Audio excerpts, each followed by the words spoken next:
Apple looks very overvalued, said everyone for the last couple of years, including me. But am I looking at Apple in the right way? That's what we'll explore in today's video. Do you know what makes a business successful at its core? The ability to solve the problems of their customers with their products.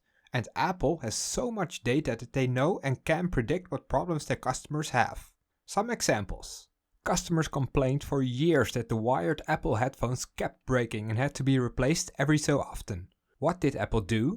First, they introduced a new phone without a jack, and you had to get new headphones that you could connect through the same port as your charger. But now you could not listen to music and charge at the same time. You still had those headphones that could break, or you would lose them somewhere. But then Apple came out with the AirPods.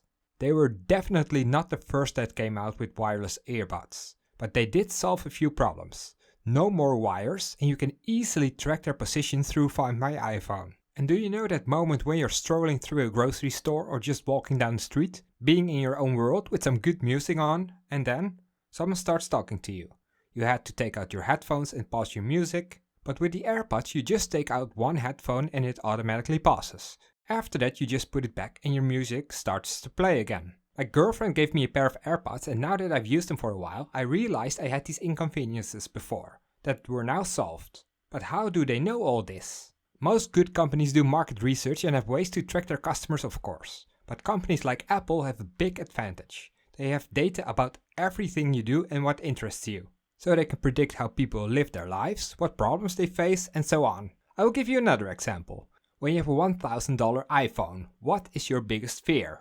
It is losing it somewhere, right? Before, most people would probably not carry such an expensive thing with them all the time, but now they do. Apple knows this because of course they can track when a phone gets lost. And sure, Find My iPhone already exists for years.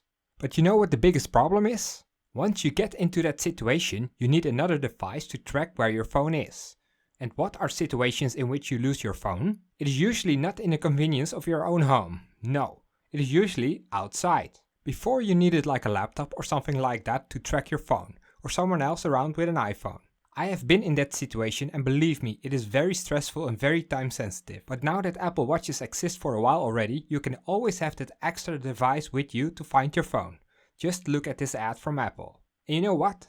That only works if you have two Apple devices. Creating what is called a lock-in effect. The more Apple products you own, the more seamless your experience is and the harder it will be to switch to another brand. So you are locked in. This is the holy grail for any company. But when you talk about Apple, the argument is always on their reliance of iPhone sales and how that can't continue to go up. And that argument was only strengthened when Apple stopped disclosing the amount of iPhones a few years ago. I see a few issues with that argument. Yes, over 50% of sales is still coming from their iPhone sales, but it also means the other 44% is coming from other products and services. The wearables section, for example, which holds the AirPods and the watch, generated $30 billion in revenue in 2020. For comparison, entire companies like Qualcomm, Netflix and so on don't even generate that amount of revenue. That is absolutely insane.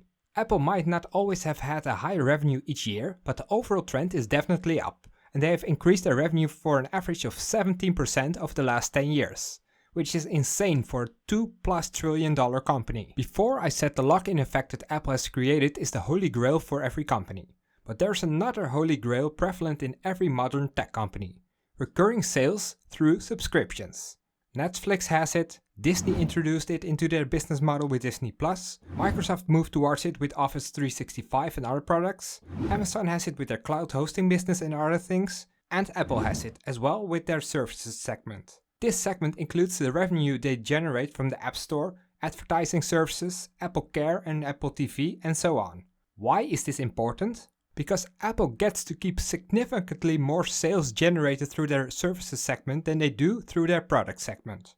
This is because the cost of producing hardware items such as phones, iPads and so on, and they can't be replicated without a fixed cost. While their services segment has much lower cost and enjoys enormous economies of scale, because it doesn't cost them significantly more if more people buy a service. This is apparent in their gross margin, which is almost 32% for their products and 66% for their services.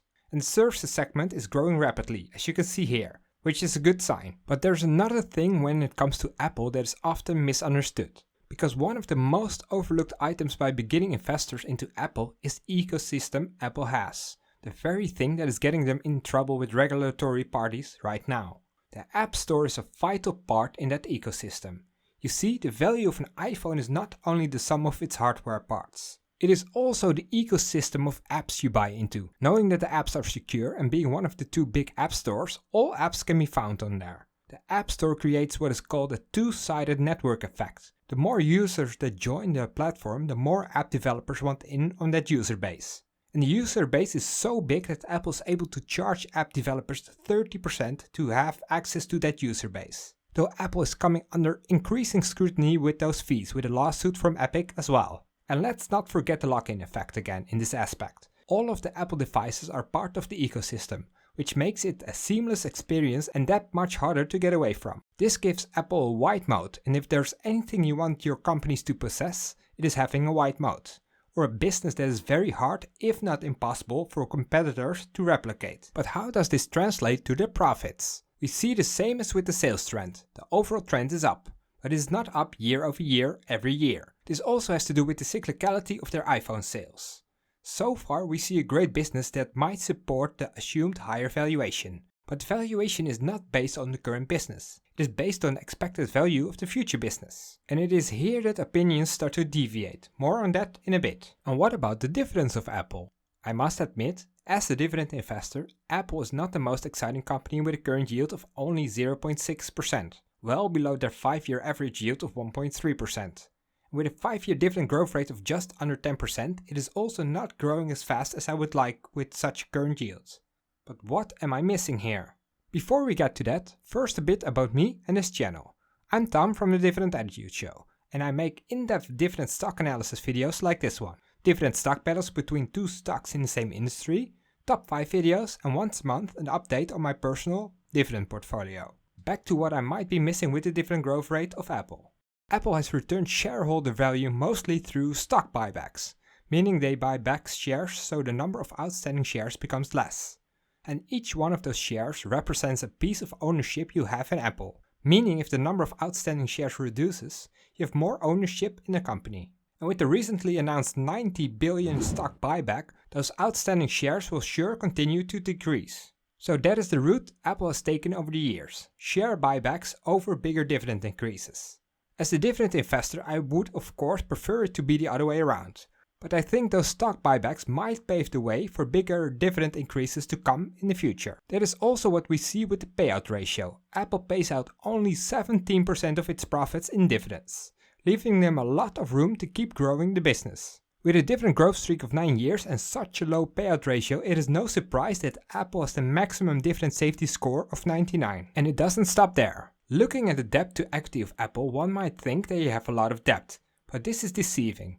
Yes, Apple has almost 100 billion in long-term debt, but they also have almost the same amount of cash and short-term investments, so I don't see a risk there. And this is prevalent in the net debt to EBITDA ratio of 0.6, which tells us that it would take Apple just over half a year to pay off all its debt if it wanted to. Important for us investors is also how well Apple is able to turn capital in the form of debt and equity given to them into returns. I would like this to be above 10%. And return on equity and return on invested capital for Apple are both very high, 74% and 30% respectively. But that is the current business. The big question is, do we want to pay up for expected future profits, and how high will those future profits be for Apple? What ultimately determines the value of a company, especially a tech company, is its ability to stay relevant in the near and distant future. I invest for the long term, so I want my companies to be relevant in the distant future as well.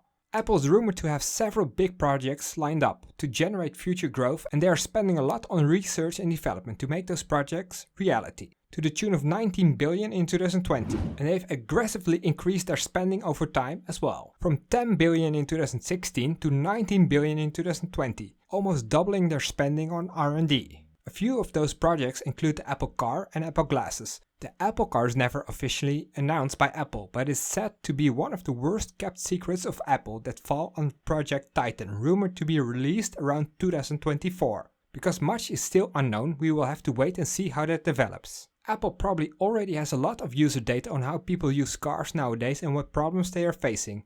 The Apple glasses will be using virtual reality and augmented reality technologies, which is rumored to have 15 cameras to be used for augmented reality experiences and 6 for innovative biometrics. Now, not every project turns into a success, of course, but if the past is any indication of the future, we can expect great success from these products. And let's not forget, if there's one company that is great at improving existing products, making customers want to come back and buy the latest version, it is Apple. iPhone is the case in point. Apple increased prices massively when they brought out iPhone X, asking over $1,000 per unit.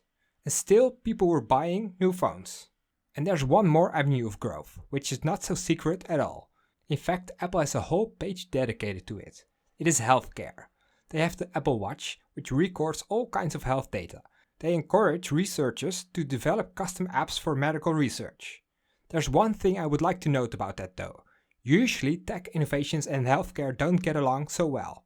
Healthcare is one of the hardest industries to make change in through technology, and several big tech companies have been trying to improve processes and innovate for a long time already. Back to the starting point of this video, the valuation. On almost all metrics, Apple looks overvalued. Just look at fast graphs, their PE ratio and their PEG ratio. What are we missing here? Now let's take a closer look at the fast graphs graph, but instead shorten the timeline to 5 years, because Apple is a vastly different company now than it was 10 or even 15 years ago. Then all of a sudden it is much closer. But we are not there yet. Look at the predicted earnings per share growth, 2 and 4%. Taking into account the decreasing number of outstanding shares, this would almost mean flat profits per share over the next 2 years. Although I do believe Apple has profited greatly from the surge in demand due to shutdowns everywhere, I think some of that demand will be lasting. So I think the 2 to 4% growth analysts predict is quite on the low side.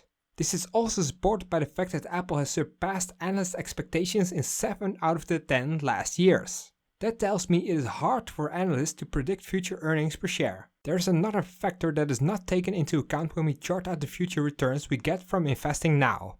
And that is, if you believe in a company like Apple, you will have the opportunity to add on future dips. All in all, I think Apple is not as overvalued as they might seem to be at first glance. With some assumptions, might even be close to fair value at the moment. The one downside for me as a dividend investor is the amount of dividends and the current dividend growth, because of their focus on share buybacks. Ambridge and Pembina both offer big dividends, so check out the video on the right if you're looking for that.